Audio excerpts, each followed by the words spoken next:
Today I'm going to be presenting on leather working. The hands in the pictures belong to Helen Webb and the pictures are done by Karen Webb. To start, you want to pick out what you're going to do, what project you want to complete. In this video, you will see a wallet being made.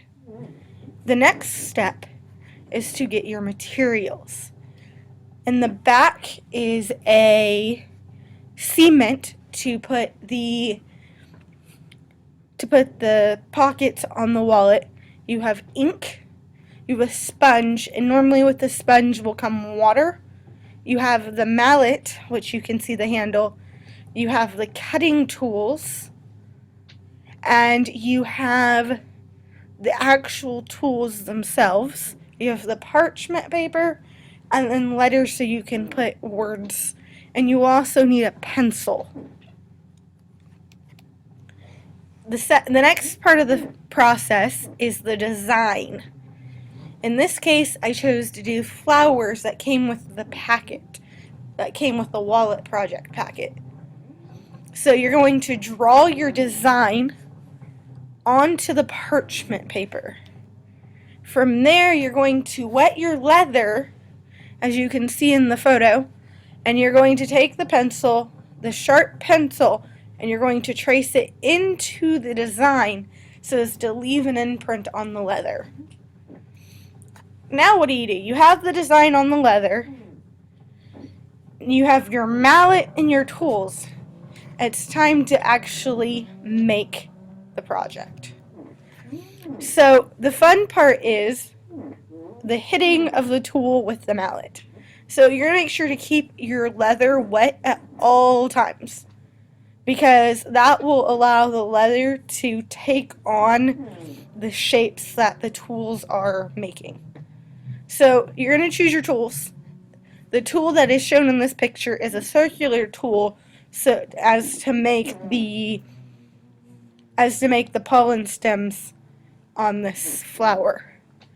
And then you take each tool and you carefully, make sure you don't hit your hand, take the mallet and you pound it in. And you want to be accurate, because once it's there for good. It's not going to come out.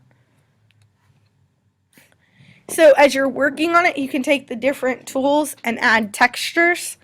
This red tool right here will take the design, the outline, and it'll place it into the leather so that it stays. You can also use a cutting tool, which will add straight, sharp lines.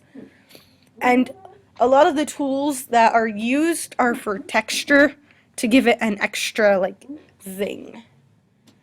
So after you have stamped in your design into the leather, it's time to ink your leather. This is a process you have to be very careful with, because once the ink is on the leather quickly absorbs it. So you really only have one chance to do the ink, because you can't just wash it off and start over. So you're going to take your ink, and in this project we used a lighter tan ink, and you're going to put it on your sponge, on a small part of your sponge, and you're going to wipe the sponge across your leather. And so what you want to do is you want to start out just doing it one big stroke so it doesn't look streaky, but you also want to just start out little by little, because you can always add more. And the key to remember with ink is it's going to dry a lot darker than what it shows. So you want to be careful to make sure you get it at the right darkness, because if you don't get it dark enough, you can add more, but you can't take away the darkness. So you just have to be very careful with it.